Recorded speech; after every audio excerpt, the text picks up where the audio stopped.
কাশ্মীরে জঙ্গি হামলায় নরেন্দ্র মোদীর বিরাট বড় সর্বনাশ হয়ে গেল। কাশ্মীরে জঙ্গি হামলাকে নিয়ে এই প্রাক্তন সরকারি অফিসার যেই ঘোষণা করেছে, তাতেই নরেন্দ্র মোদী এবং বিজেপি পার্টি এখন কঠিন বিপদে পড়ে গেছে।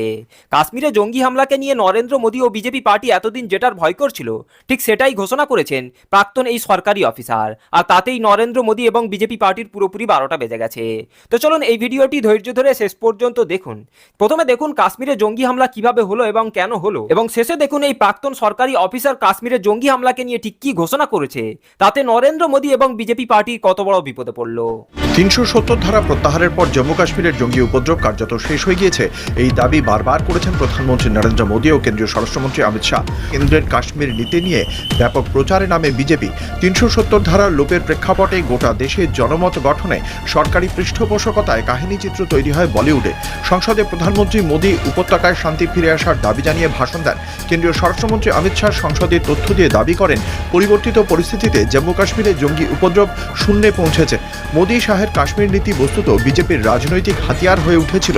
শুধু বলিউডি সিনেমা থেকে ভারতের নিরাপত্তা উপদেষ্টা অজিত দোভালের জম্মুর রাস্তায় দাঁড়িয়ে আমজনতার সঙ্গে বিরিয়ানি খাওয়ার দৃশ্য সবকিছুর কেন্দ্রবিন্দুতে ছিল হিন্দুত্বের রাজনীতি। কংগ্রেস সহ বিরোধীদের মোকাবিলায় জম্মু কাশ্মীরের শান্তি প্রতিষ্ঠার বিজ্ঞাপন হয়ে ওঠে মোদী শাহের রাজনীতির অন্যতম উপাদান। কিন্তু পহেলগাঁওয়ের সাম্প্রতিক হামলা সেই দাবিকে বড়সড় চ্যালেঞ্জের মুখে ফেলেছে। এই হামলা কেন্দ্রের অতি আত্মবিশ্বাসের ফল। প্রধানমন্ত্রী সৌদি সফর সংক্ষিপ্ত করে দেশে ফিরেছেন। অমিত শাহ পৌঁছেছেন শ্রীনগরে। রাজনাথ সিং 3 বাহিনীর প্রধানদের নিয়ে বৈঠক করেছেন। সব মিলিয়ে কেন্দ্রীয় তৎপরতা স্পষ্ট। কিন্তু প্রশ্ন থাকছেই, পহেলগাঁওয়ের মতো স্পর্শকাতর এলাকায় নিরাপত্তা ছিল না কেন?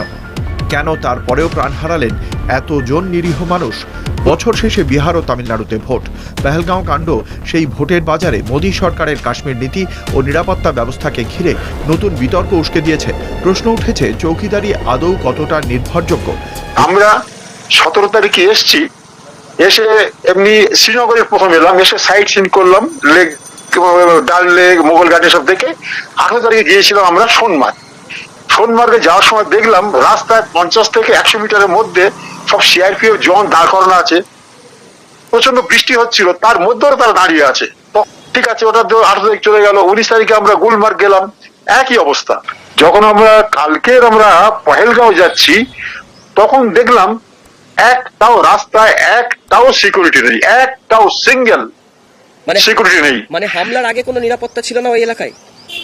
কোনো নিরাপত্তা ছিল না। আমি একেবারে দায়িত্ব নিয়ে বলতে পারি, আমি তো অনেক আমার সাংবাদিক বন্ধু ফোন করেছিলেন, আমি বলেছি কালকে সিসিটিভি ফুটেজ দেখানো হোক রাস্তা এবং ওই এলাকায় বেতাব ভ্যালি, তারা আরু ভ্যালি,